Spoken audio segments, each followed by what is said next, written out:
A'udzubillahi minasyaitonirrajim. Bismillahirrahmanirrahim. Sesungguhnya dalam penciptaan langit dan bumi dan pergantian malam dan siang terdapat tanda-tanda kebesaran Allah bagi orang yang berakal. Shadaqallahu al-azim. Hal ini harusnya menjadikan manusia berpikir sehingga kita tidak sombong. Dan ini juga menjadi trigger bagi kita untuk bertakwa dan mengagumi kebesaran Allah. Dengan kata lain, Allah menyadarkan agar manusia kagum dan takut kepada Allah. Penegasan Allah lagi dalam Quran surat Al-Hasyr ayat 21. A'udzubillahi minasyaitonirrajim. Bismillahirrahmanirrahim.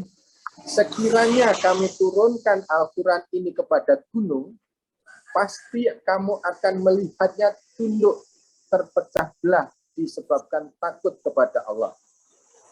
Dan perumpamaan itu kami buat agar manusia berpikir. Diilustrasikan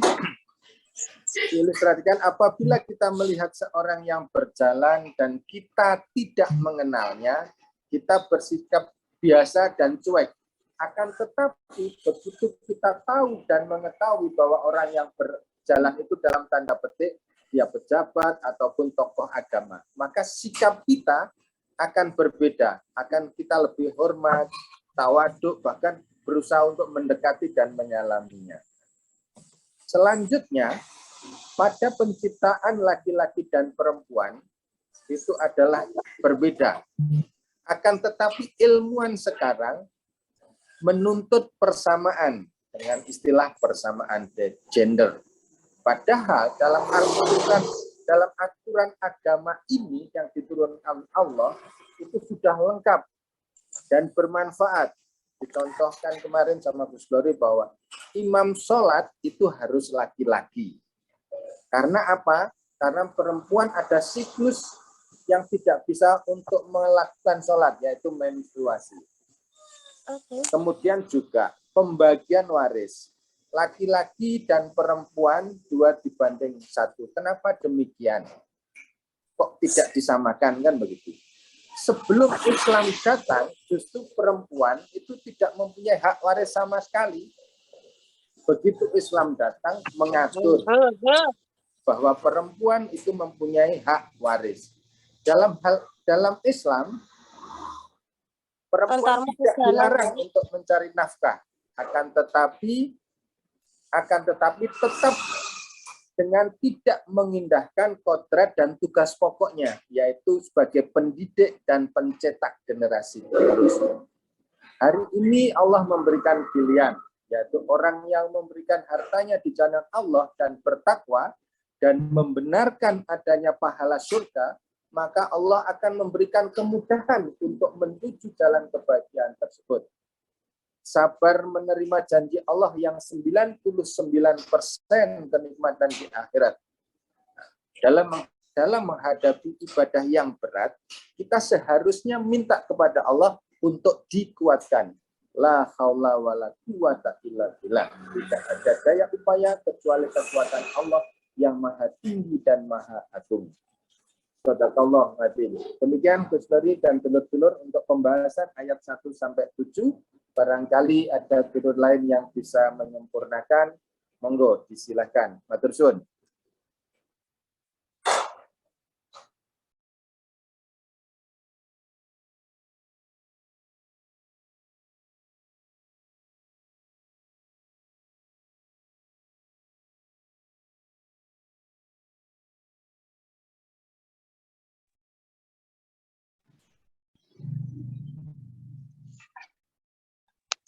Enggak ada dulur lain yang mau menambahkan, silakan.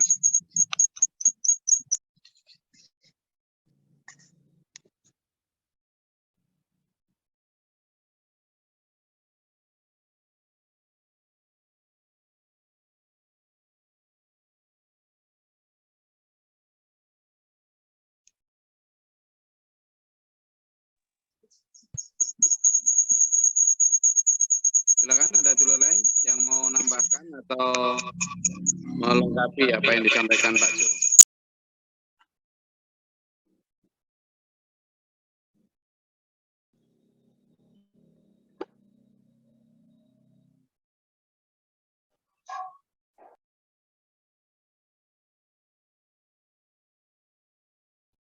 Mbak Umiana apa sudah sampai Jambi?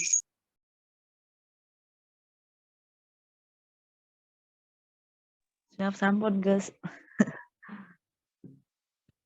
Alhamdulillah. Mana kabarnya si Sahu? Apa udah kempes?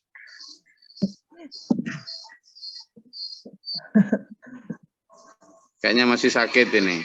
Ada tambahan Mbak Miana untuk yang dari Pak Jo? Caratannya mungkin? Sampun lengkap, Gus, hanya sedikit yang terakhir tadi itu tentang intinya dalam hal bagi yang ingin menyerahkan sedekahnya, maka Allah akan memudahkan. Dan yang ingin mendermakan untuk agama dan bertakwa kepada Allah serta sabar menunggu janji Allah dengan sabar tidak tergiur yang hanya setetes tapi menunggu yang seluas lautan, maka Allah akan memudahkan. Jadi jangan dihindari kalau kita menjalankan agama tapi merasa berat, jangan dihindari, lakukan saja dan minta kekuatan kepada Allah. Bagi orang yang tidak diberi Allah kemudahan, memang dalam menjalankan agama itu sangat sulit bagaikan naik ke atas langit. Jadi intinya kita la haula wala quwata illa billahil aliyil azim, minta kekuatan kepada Allah agar dimudahkan untuk menjalankan agama. Itu saja, Gus, yang terakhir poinnya. Terima kasih.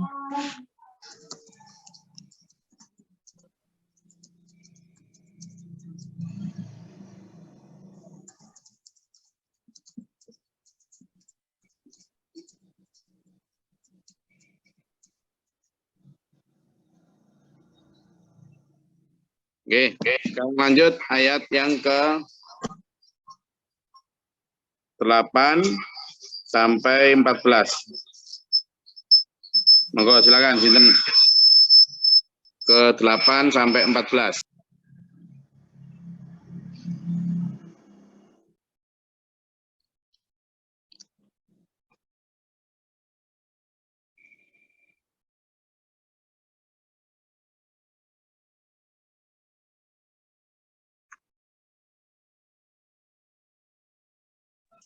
Silakan.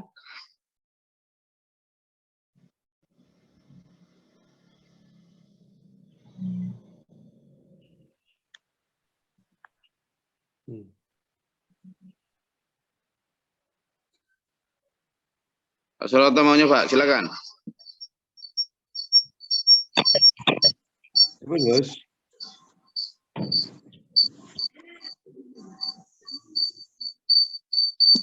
Kecilin.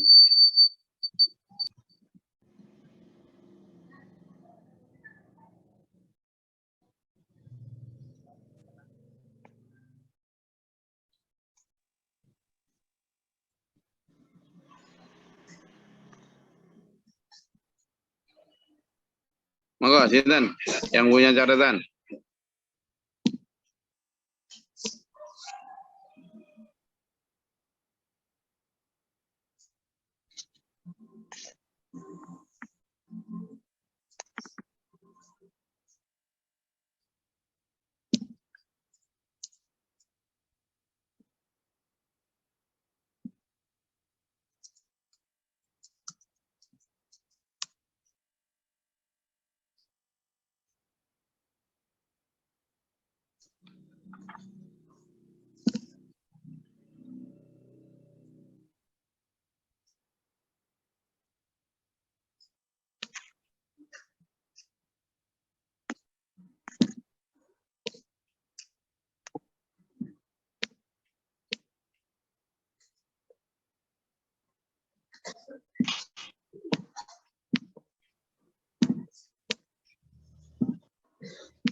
Ada siapa?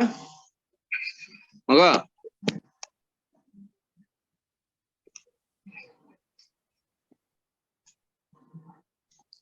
Oke, monggo Pak Jo lagi.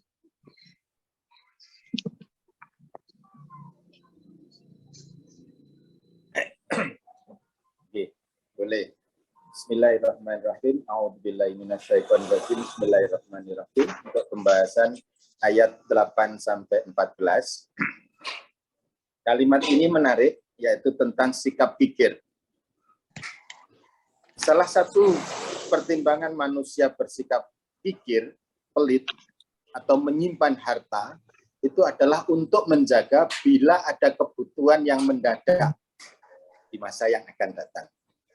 Pertanyaannya, Gus Lori sampaikan, siapa yang bisa menjamin bahwa kebutuhan ke depan itu akan terpenuhi dari apa yang telah kita simpan? Ada dua logika yang disampaikan oleh Gus Lori waktu itu.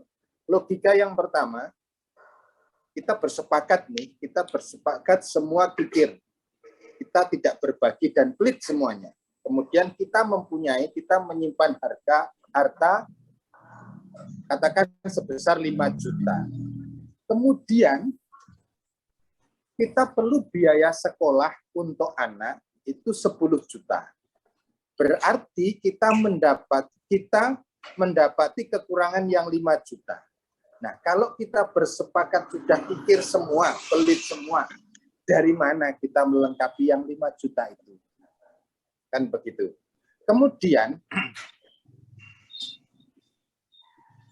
logika yang kedua, kalau kita ini pelit dan pikir, bagaimana kalau Allah juga pelit kepada kita? Karena apa? Allah itu bisa menyempitkan siapapun yang Allah kehendaki. Ditegaskan dalam Quran surat Al-Qasas ayat 77. A'udzubillahi minasyaitonirrajim. Bismillahirrahmanirrahim. Dan carilah pahala negeri akhirat dengan apa yang telah dianugerahkan Allah kepadamu.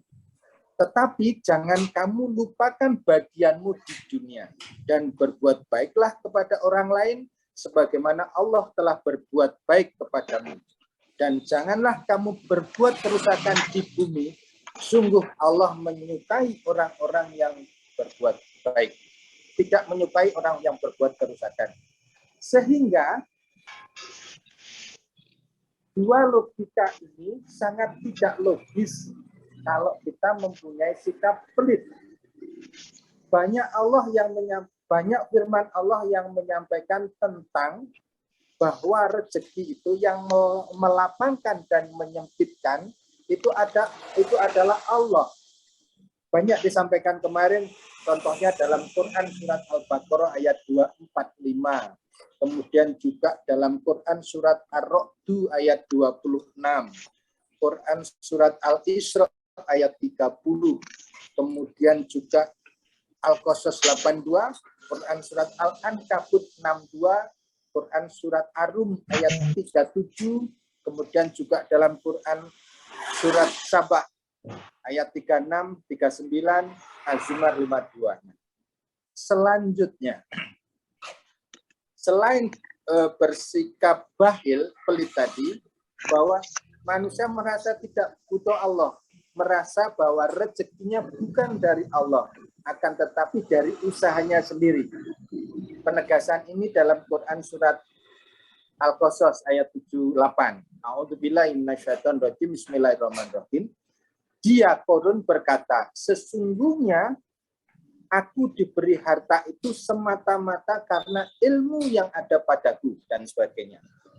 Manusia merasa bahwa harta dan ilmu itu karena hasil kerja kerasnya.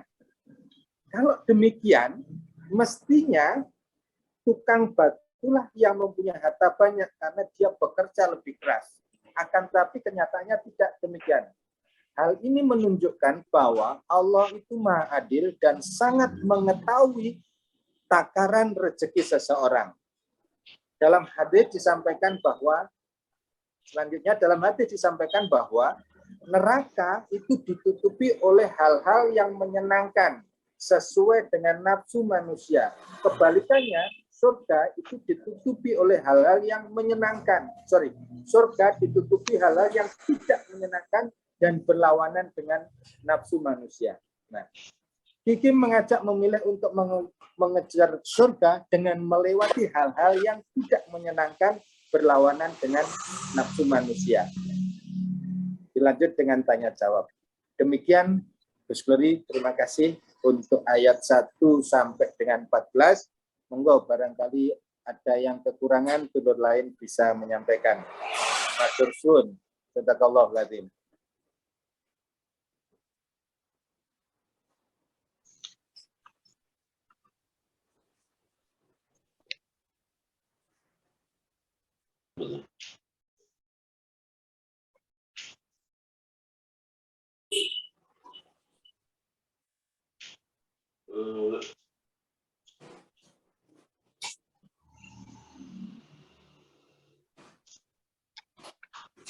Alhamdulillah, cukup komprehensif yang disampaikan Pak Jo. Ada tambahan dari dulur lain?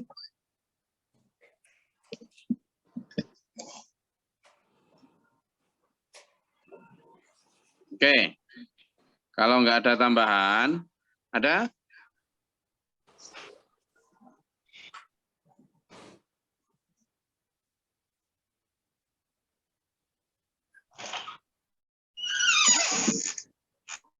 Oke, kalau gitu kita lanjut ke ayat selanjutnya. Ayat 15 sampai 21. Silakan.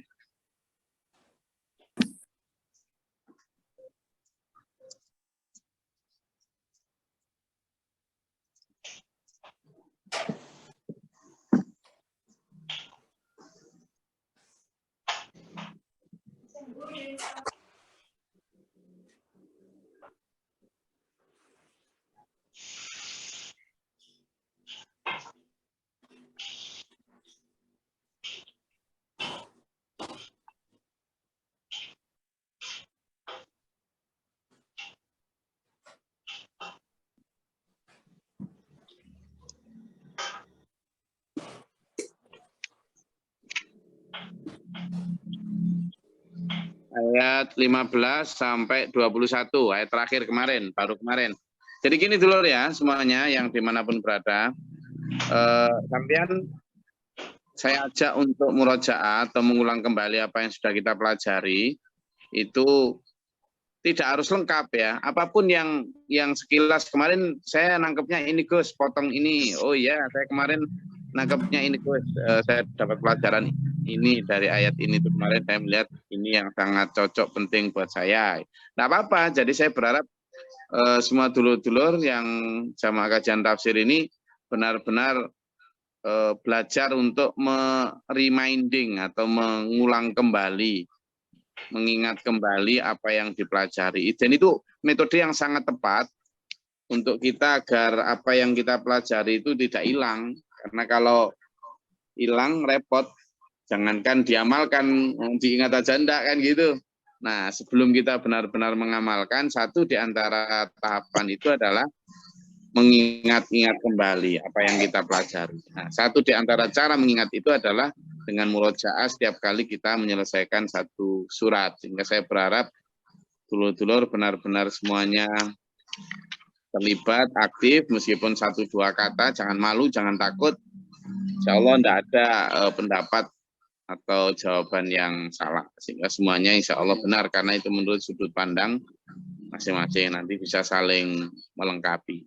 Oke, ayo benar, saya berharap betul bisa semuanya terlibat, meskipun tidak selengkap yang biasanya Pak Jo maupun Mbak Ukiana, tapi bisa saling melengkapi. Monggo, silakan, ada? Good.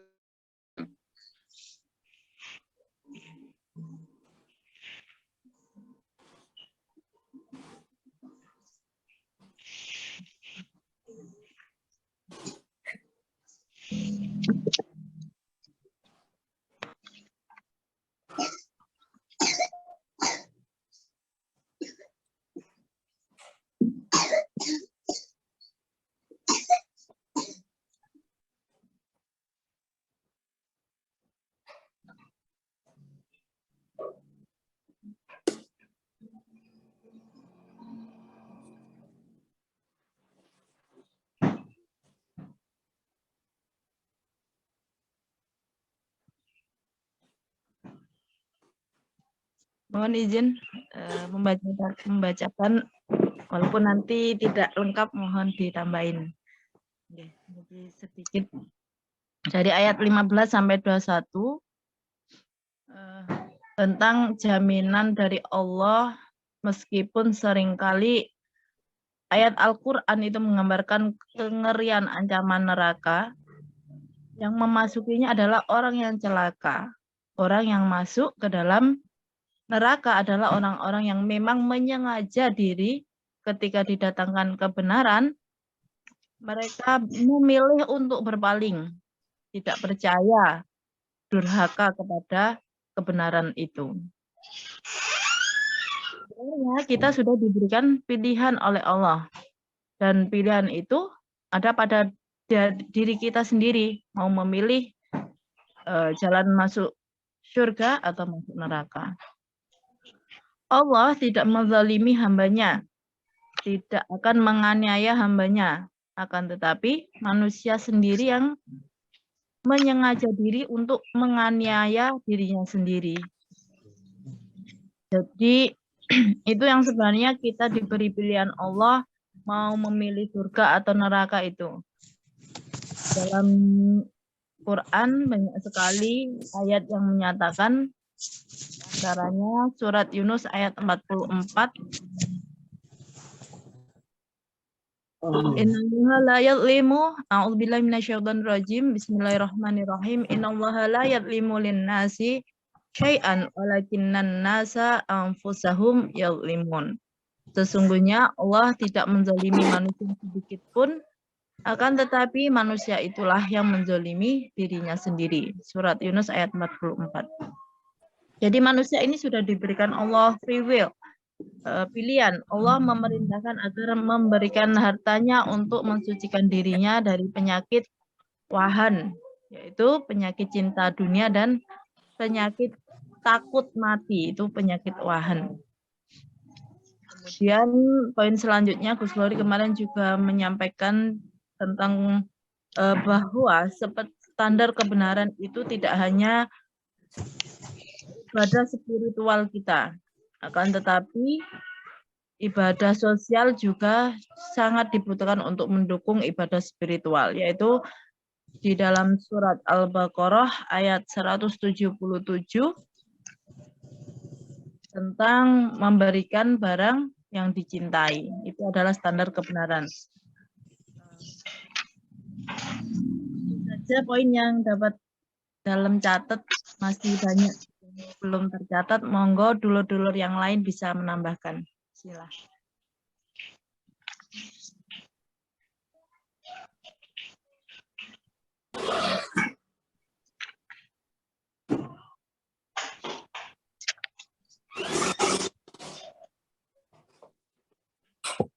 Monggo ada yang mau menambahkan, silakan.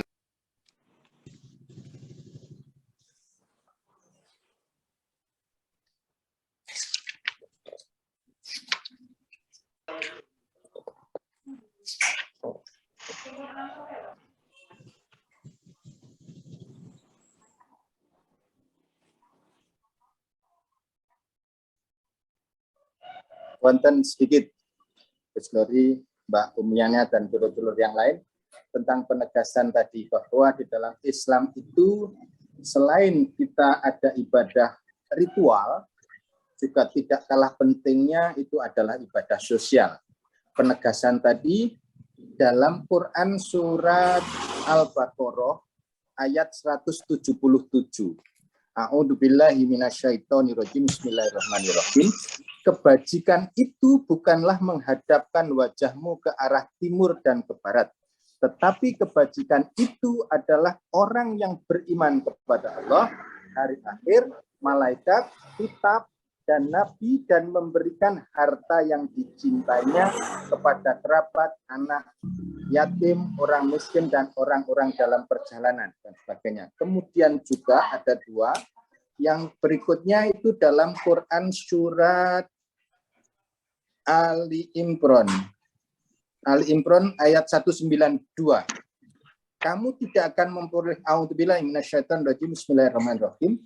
Kamu tidak akan memperoleh kebajikan sebelum kamu menginfakkan sebagian harta yang kamu cintai.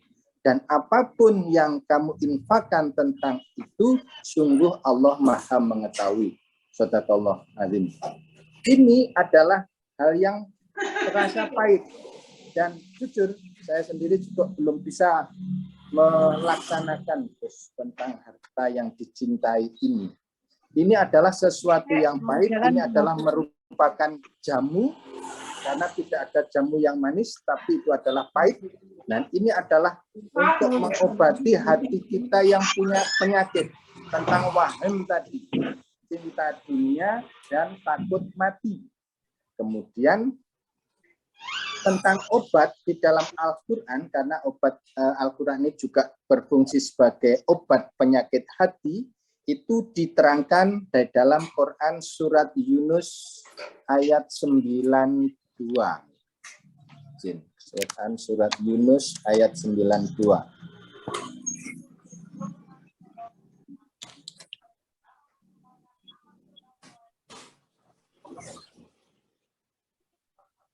A'udzubillahi minasyaitonirrajim. Bismillahirrahmanirrahim. Maka pada hari itu kami selamatkan jasadmu agar engkau dapat menjadi pelajaran bagi orang-orang yang datang setelahmu. Tetapi kebanyakan mereka tidak mengindahkan tanda-tanda kekuasaan kami. Kemudian terakhir, kita memberikan sesuatu tidak mencari balasan dari Allah.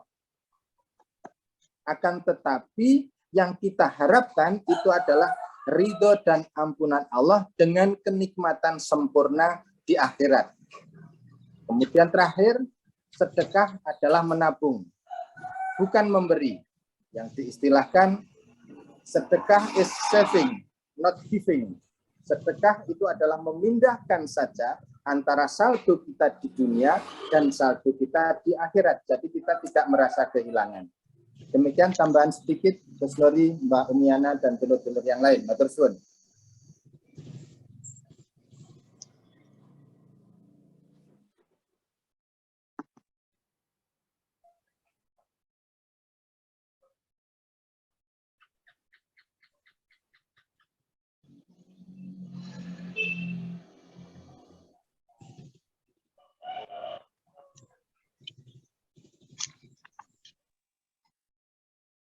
Alhamdulillah.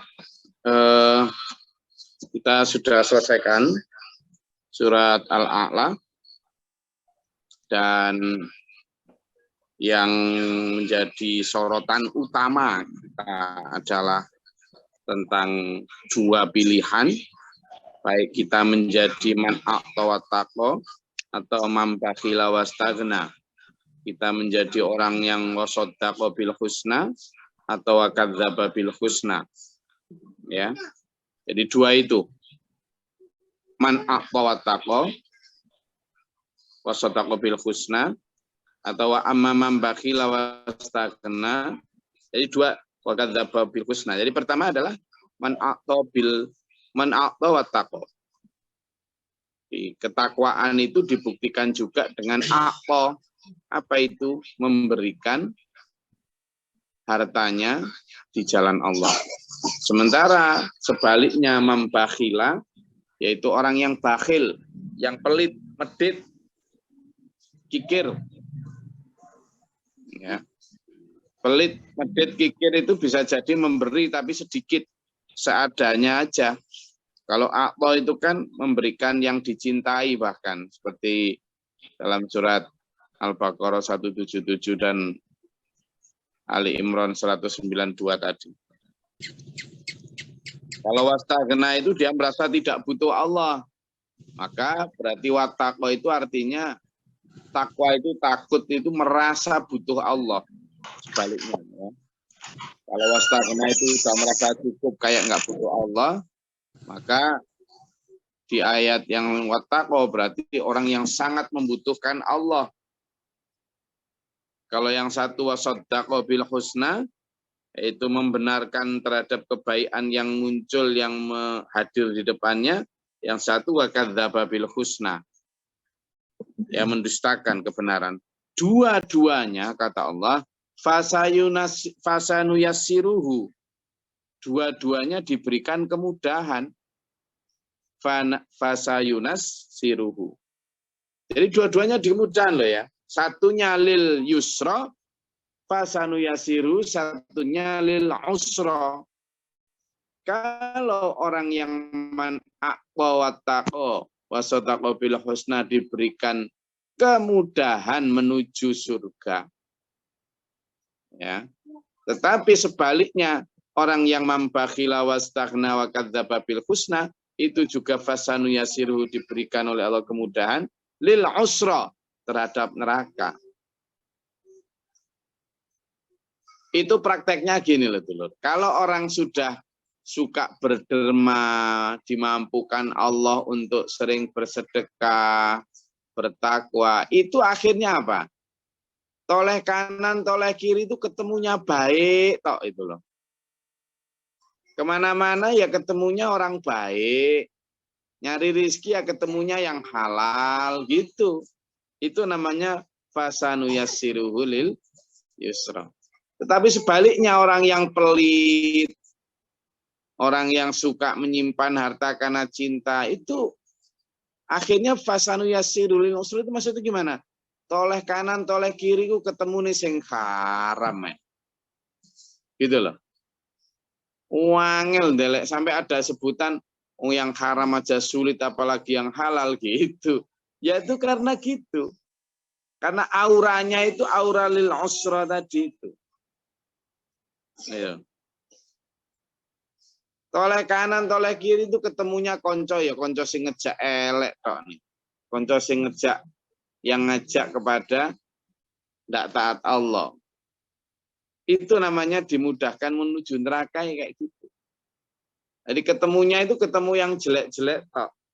Makanya saya dan sampean itu ayo minta kepada Allah agar dipertemukan dengan hal yang baik. Dimulai dengan apa ya? Upaya keras tadi, menyingkirkan rasa cinta harta yang berlebihan dari diri kita tadi. Dengan cara apa ya? Wa atal mala ala hubbihi. Ya ini tungfiqu mimma tuhibbun, memberikan barang yang dicintai tadi. Itu seperti membongkar atau mengoperasi kanker. Jadi dipotong, diangkat itu tumornya itu, kankernya itu. Wahannya itu harus diangkat. Ya. Jadi itu.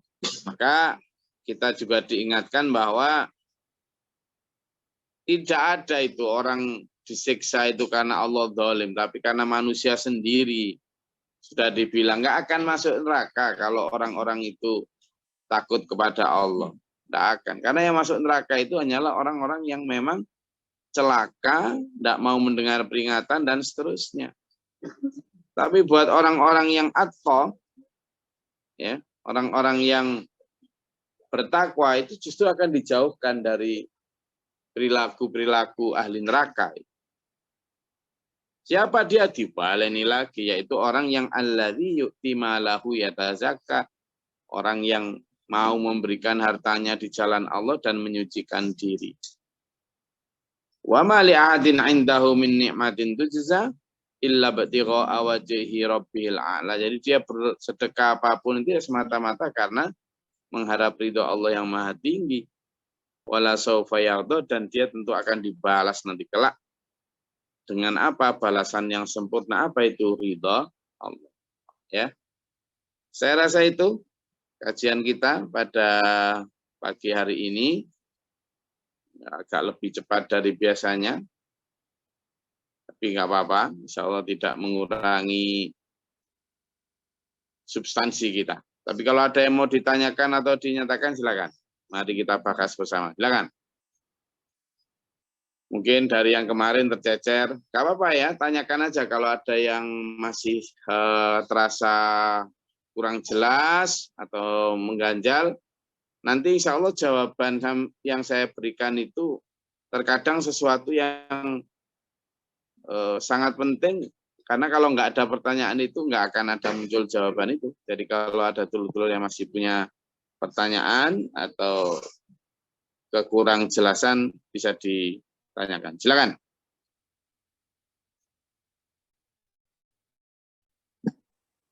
Izin Gus. Oke. Mungkin saya yang salah dengar atau memang ini benar tentang Al-Quran sebagai obat. Itu dalam catatan saya surat Yunus ayat 57. A'udzubillahi minasyaitonirrajim. Bismillahirrahmanirrahim.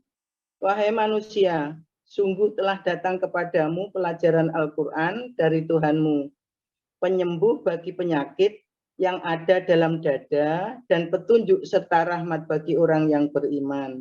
Shadaqallahul adzim.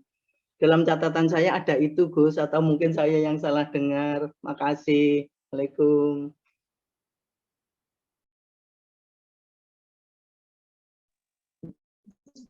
Oke. Oke, ada tambahan lagi, silakan.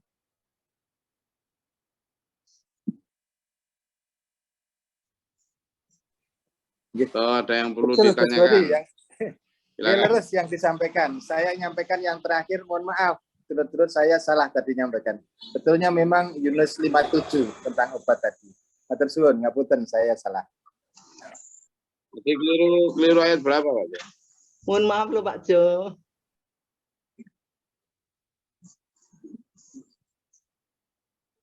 Tadi saya memang agak ragu nyampaikan, Gus, di ayat Yunus 92 yang tercatat. Begitu tak lihat artinya kok berbeda gitu, makanya ngapunten. Saya agak ragu menyampaikan, terus Ibu Suratmi alhamdulillah meluruskan.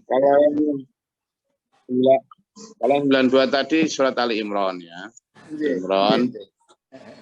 Kalau yang Yunus tadi 7. Matur suwun, matur suwun. Oke, ada lagi yang mungkin kurang jelas atau perlu ditanyakan, mumpung masih ada waktu untuk surat Al-Lail. Atau mungkin juga topik lain di luar surat Al-Lail, enggak apa-apa, silakan. Jadi untuk mengkayakan wawasan dulur-dulur semua, silakan. Dari Sabang sampai Merauke.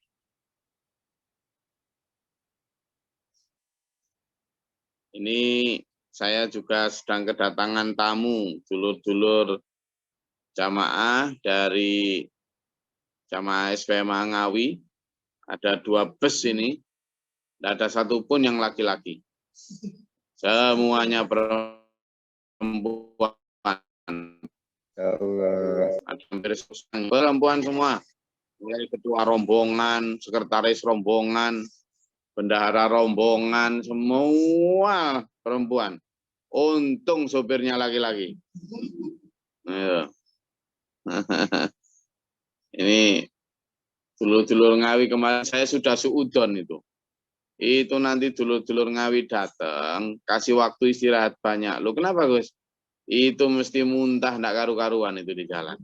Nah, ternyata begitu nyampe sini, enggak ada satupun yang muntah. Keren pokoknya. Nah, tuh.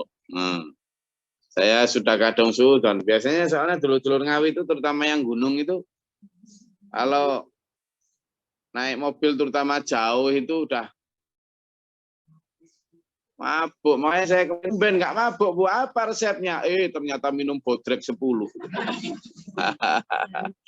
Jadi selama perjalanan berapa belas jam itu tidur terus itu. Antimo juga ya? Oh, enggak katanya. Antimo berapa? 10? Itu udah kayak bius 2 hari itu. Jangan ya, jangan banyak-banyak kalau minum antimo itu. Pokoknya kalau di perjalanan itu caranya biar nggak mabuk darat, biar nggak muntah, itu ya nggak usah mikir muntah. Ya. Ini kan dipikir. Ada orang yang suka muntah itu karena dipikir, wah nanti saya muntah. Akhirnya muntah beneran, sugesti itu. Saya pernah ada satu rombongan, masih keluarga saya. Itu kalau kemana-mana mesti aja muntah. Nah, suatu saat ikut saya. Perjalanan lumayan panjang, sekitar 4 jam lebih. Saya udah bilang, siapapun yang ikut mobil saya ini, kalau sampai berani muntah, tak buang di tengah jalan. Saya bilang gitu. Tak buang di tengah jalan. Itu, takut akhirnya. Jadi sepanjang perjalanan, gitu enggak berani mutah. Karena takut tak buang di pinggir jalan. Akhirnya nyampe di tempat tujuan, enggak mutah sama sekali. Sejak itu dia sudah sembuh mutahnya, enggak pernah mutah. Loh, kadang terapinya memang gitu. Jadi kadang mutah itu persoalan psikis, bukan persoalan fisik. Ada orang yang jangankan kok lihat mobil itu sudah mutah. Iya, baru lihat belum naik dia. Ada juga yang dulu bahkan ketika desa kami itu masih jauh dari jalan raya itu. Loh, dia begitu berangkat dari desa sama kami, mobilnya kan di jalan raya utama sana. Begitu ngelihat aspal itu sudah mutah. Nah, ini yang nemen ini. Sehingga sebenarnya itu sugesti ya.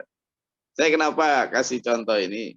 Ini luar biasa ini dulur-dulur dari cabang SMA Ngawi ini tidak mutah itu rekor. Biasanya kalau dari Ngawi ke Lamongan aja, iya tuh udah pada bawa plastik semua tuh. Dulu ya, oh ya dulu. Sekarang udah enggak, sudah sering bepergian, nah sekarang udah enggak lagi. Jadi kadang untuk mengatasi biar enggak mabuk darat itu pakai mobil bak terbuka. Gitu. Tapi ini alhamdulillah semuanya. Nah, kadang saya ingin hubungkan itu, sugesti atau orang berpikir mutah kemudian mutah beneran. Itu ya sama dengan orang-orang yang ingin mengikuti kebenaran Al-Quran. Kadang mikirnya itu udah ditakut-takuti dulu. Wah, kalau kayak gitu nanti lah begini. Wah, akhirnya ya begitu beneran itu. Wah, nanti kalau saya seperti ini nanti saya akan begini, nanti kalau saya itulah nanti saya melarat, nanti saya takut-takut gitu. Nanti kalau saya bersedekah nantilah saya kurang apa, ditakut-takuti. Padahal itu adalah takutnya setan. Dalam surat Al-Baqarah disebut asyaitanu a'udzubillahi minasyaitonir asyaitanu ya'idukumul faqra ya'murukum bil fahsya. Setan itu menakut-nakuti manusia akan kemiskinan, fakir, sehingga akhirnya pelit, kikir. Nah, akhirnya gitu. Takutnya itu kikir beneran. Takutnya melarat beneran. Tapi kalau nggak takut, insya Allah dicukupkan Allah. Sama dengan orang yang tadi. Karena takut mutah, akhirnya mutah beneran. Tapi kalau dipaksa, enggak mutah. Insya Allah enggak mutah. Sama orang yang enggak melarat, kalau sama bersedekah, ya enggak melarat. Itulah. Nah, jadi ayo kita sugesti. Ayo kita mantapkan diri kita, usir segala keraguan, yuwaswisu fi sudurinasnya itu usir semua. Makanya surat An-Nas, surat Al-Falaq dan sebagainya kita baca itu untuk memantapkan hati dalam mengikuti agama Allah ini ya. Saya rasa itu kajian kita pada pagi hari ini. Tetap semangat, besok kita libur ya. Kita libur baca surat Al-Kahfi, insya Allah ketemu lagi hari Sabtu di jam yang sama, di link yang sama. Ada? Oke. Saya rasa itu kajian kita pada pagi hari ini. Semoga Allah merahmati kita, menuntun kita dalam siratal mustaqim, menguatkan jasmani rohani kita. Ampuni dosa-dosa kita, dan kita dunia kita. Amin. Allahumma sholli ala Muhammad. Allahumma fir lil mu'minin wal mu'minat. Allahumma hdina fi man hadayta wa afina fi man afayta. Tabarak ta'ala alhamdulillah wa bada tastaghfiru wa atubu. Allahumma da'fa'na al-bala wal waba wa hasil al-mujrim fi syaitan. Allahumma rfa' darajatana fi dunya. Allahumma sharif al-qulub sharif al-qulub. Allahumma nas'aluka al-huda wa at-taqwa. Allahumma nas'aluka hubbaka wa hubban minka. Allah ta'ala nabiyya rahmatika Allahumma salli. Wa bi'adhika min hamazati syaitan wa bika rabbil. Rabbana atina fid dunya hasanah wa fil akhirati hasanah wa qina adzaban.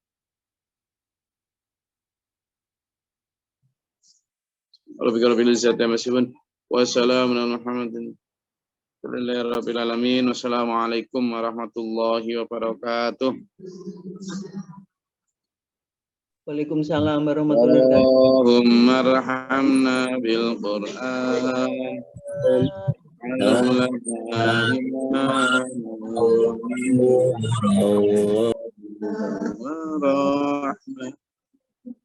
Allahumma dzakirna minhu ma nasita.